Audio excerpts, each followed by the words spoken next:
তো গাছই না থাকবে তো লিচু আম থেকে আসবে। সেই জন্য প্রকৃতিকে বাঁচিয়ে রাখুন।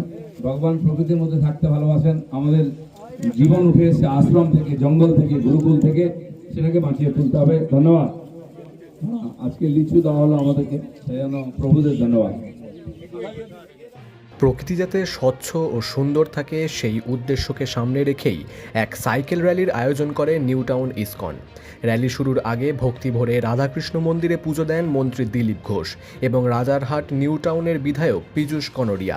পুজো শেষে আনুষ্ঠানিকভাবে এই পরিবেশ বান্ধব যাত্রার শুভ সূচনা করেন তারা।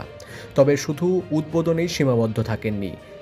পরিবেশ রক্ষার বার্তা সর্বস্তরের মানুষের কাছে পৌঁছে দিতে তারা নিজেরাই সাইকেল নিয়ে রাস্তায় নামেন।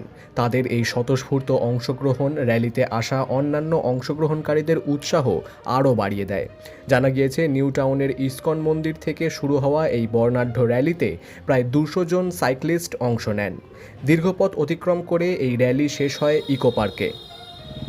বিশ্ব সাইকেল দিবস হিসাবে আজ নিউ টাউন থেকে আমরা সাইকেল র্যালি করেছি। পঞ্চায়েত দপ্তর থেকে, অন্যান্য ডিপার্টমেন্ট থেকে মিলিতভাবে স্বচ্ছ ভারতকে থিম রেখে স্বচ্ছতা রথ বার করে আজকে 200 সাইক্লিস্ট এখান থেকে সাইকেল নিয়ে যাচ্ছেন। তারা ইকো পার্কে ওখানে গিয়ে যাত্রা শেষ হয়ে প্রায় 12 কিলোমিটার। আমিও এখানে শুরু করলাম। আরেকটা প্রোগ্রাম আছে বাইক র্যালি, সেখানে চলে যাচ্ছি।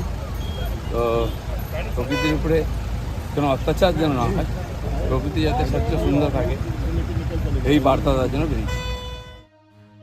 দৈনন্দিন দূষণের মাঝে ইসকনের এই সবুজ উদ্যোগকে সাধুবাদ জানিয়েছেন এলাকার সাধারণ মানুষেরাও। Bureau report, বঙ্গদর্পণ।